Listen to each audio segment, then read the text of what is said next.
spécial Gérard d'Or. Parce qu'il faut distribuer du Gérard d'Or. Oui. La section préférée du peuple. Alex est là, je vais te voir de te le distribuer. Comme d'habitude, on rappelle le Gérard d'Or. C'est le joueur un petit peu exotique. Des fois, on n'en parle pas trop de ces joueurs 2 sur 2. On ne parle pas trop de ces joueurs des fois, ils font plaisir, ils nous donnent envie de cliquer sur le League Pass. Alex, qui récemment t'a donné envie de cliquer sur le League Pass? Récemment, Eric Gordon. Bah ouais. Eric Gordon? Bah ouais, tu vois, tu m'aurais posé la question il y a encore 10 jours, j'aurais jamais, ne serait-ce que pensé à lui. On avait dit le Gérard d'Or, oui. Pas le Clébar d'Or. Non, c'est... Ok, Eric d'accord. Gordon. Eric Gordon, il te fait kiffer? Il fait un bon début de saison. Putain, il envoie du missile, hein. Il shoot bien. Ah, le salaud, il a bien à peu profité près du débat. propre. Je te laisse finir, pardon. Il drive, il défend pas si mal que ça. Ça va, c'est pas, tu vois, c'est pas si mal. Enfin, il revient un peu. Il est pas aussi fort qu'il a pu être, par exemple, aux Clippers. Non. Mais enfin, il fait quand même beaucoup plus plaisir que toutes ces années là au Pélican. À New Orleans. Où c'était une catastrophe à New Orleans. Renaissance. Donc ça va beaucoup mieux. Je trouve que Mike D'Antoni l'utilise très bien. Et je trouve que du coup...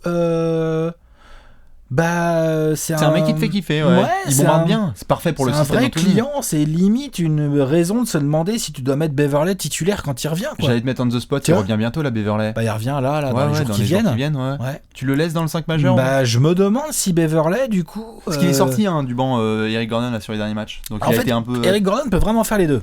Eric Gordon, je pense qu'il peut vraiment être intéressant dans les deux cas de figure, c'est-à-dire je sors du banc ou je suis tout de suite titulaire. Mm-hmm.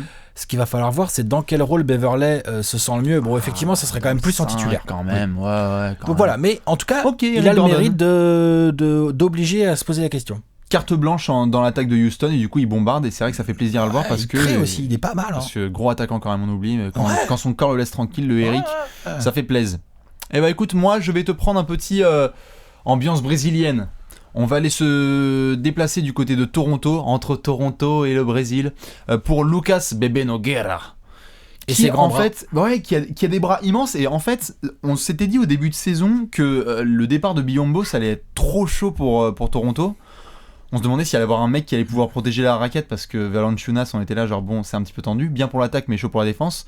Nogueira, il arrive, il n'y a pas trop de concurrence, il apporte ses lianes, il est immense, il a un peu de charisme, il a une bonne gueule, il a une touffe immense. Il profite de la blessure de Valanciunas pour se faire du temps de jeu. Valanciunas qui s'est fait un genou, donc du coup il est là, maintenant dans le Money Time, c'est lui qui est sur le terrain. Ouais. Il vient de faire un match contre New York, 5 contre en 15-20 minutes. Ah non, c'est clair. Dans le Money Time il est là, et il est parfait dans le registre dont ils avaient besoin, c'est-à-dire un remplaçant pour Bismack. Il a fini un alley-oop là. Il monte jusqu'au bout. Derrière lui. Et en fait, c'est un peu ils avaient un Congolais qui montait jusqu'à l'horloge des 24 et qui faisait trop plaisir, qui souriait et qui bougeait le public. Et maintenant, ils ont un Brésilien qui monte jusqu'à l'horloge des 24. Ils sont juste forts, quoi, les mecs. Ils ont pareil il y a 2 ans sur lui et maintenant le mec il fait plaisir. Donc c'est un peu un mec que j'ai regardé là avec Toronto et il risque d'avoir encore plus de temps de jeu. Quand on voit ce que fait Biyombo au Magic, finalement, on se dit qu'ils ont bien fait de pas le payer ce prix-là. Pour 70 millions de moins, comme quoi ça fait toujours plaisir. Clair. Dans tous les cas, n'hésitez pas à balancer vos Gérard d'Or, car on le sait, vous êtes nombreux à kiffer cette rubrique. Le Gérard aussi qui est bien. Bon là, il était pas présent au dernier match, mais je sais qu'à Cleveland, normalement, ça doit gérer revenir. Lui. Ouais, oui, on comptera sur lui pour envoyer des bombes à la prochaine. Allez, nous, on va surveiller la NBA et on reviendra pour le prochain Gérard d'Or. À tout à l'heure.